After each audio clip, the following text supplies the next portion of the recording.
Om Swastiastu. Perkenalkan, nama saya Nimani Mejani, nomor absen 30 dari kelas 11 TKJA. Di sini saya akan menjelaskan tentang VLAN jaringan. Sebelum lanjut ke pembahasan VLAN jaringan, yang pertama kali akan saya jelaskan sini tentang infrastruktur jaringan. Apa itu infrastruktur jaringan?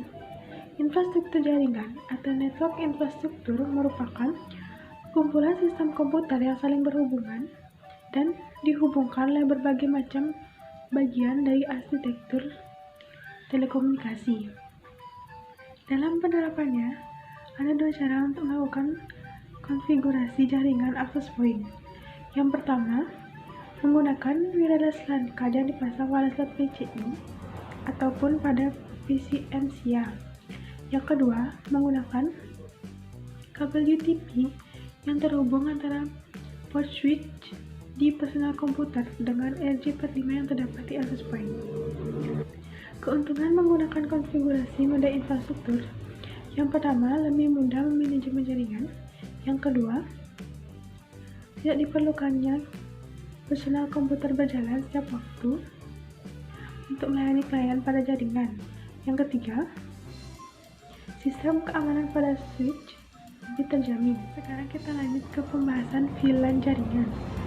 VLAN atau Virtual Local Area Network merupakan sekelompok perangkat pada satu LAN atau lebih yang dikonfigurasikan menggunakan perangkat pengolahan sehingga perangkat tersebut dapat berkomunikasi seperti halnya berada pada jalur yang sama, namun sebenarnya perangkat tersebut berada pada sejumlah segmen LAN yang berbeda.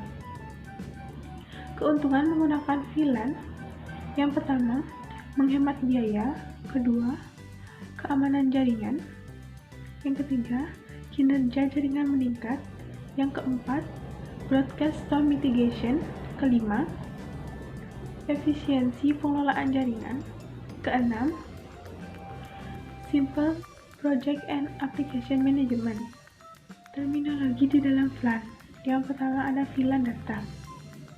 VLAN data ini merupakan VLAN yang dikonfigurasikan khusus untuk membawa data-data yang diperlukan untuk user. Yang kedua ada VLAN default. VLAN default ini merupakan semua anggota port switch pada awalnya. Yang ketiga ada native VLAN. Native VLAN ini dikeluarkan untuk port trunking 802.1 key. Yang keempat ada VLAN Management, merupakan VLAN yang dikonfigurasikan untuk memanajemen switch. Yang kelima ada VLAN Voice. VLAN Voice ini dikhususkan untuk komunikasi data suara. Kemudian kita lanjut pembahasan tentang tipe VLAN di dalam konfigurasi. Yang pertama ada static VLAN. Pada static VLAN, port switch dikonfigurasikan dengan manual. Yang kedua ada dynamic VLAN. Dynamic VLAN ini merupakan keanggotaan dari port VLAN yang dikonfigurasikan menggunakan server khusus yang bernama VLAN Membership Policy Server atau yang disingkat VMPS. Yang ketiga ada voice VLAN, merupakan VLAN yang dikonfigurasikan mode suara sehingga dapat digunakan oleh IP phone yang terhubung.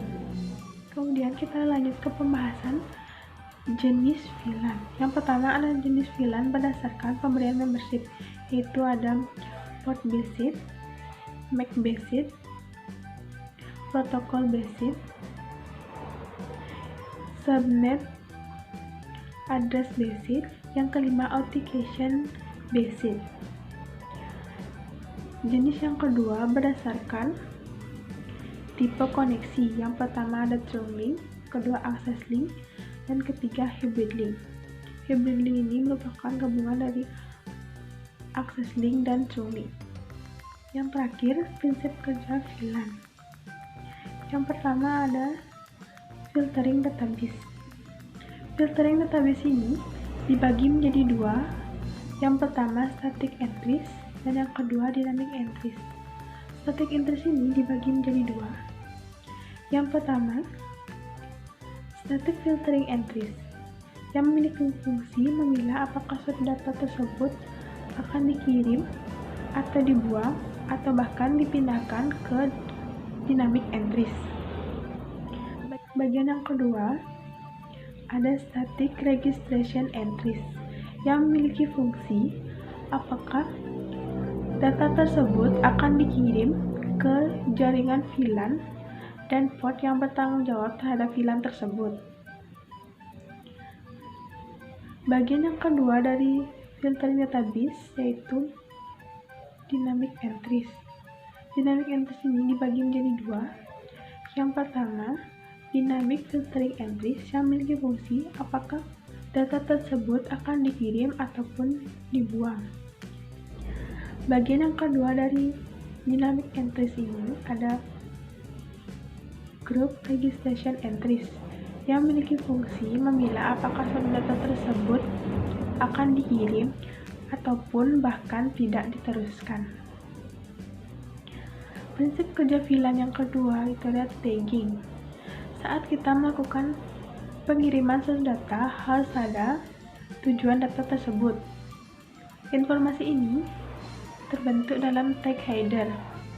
Tag header ada dua jenis, yang pertama Ethernet frame tag header dan yang kedua token ring and fiber distributed data interface tag header. Sekian yang dapat saya sampaikan. Mohon maaf jika ada salah kata. Akhir kata saya ucapkan terima kasih. Om Santi Santi Santi Om.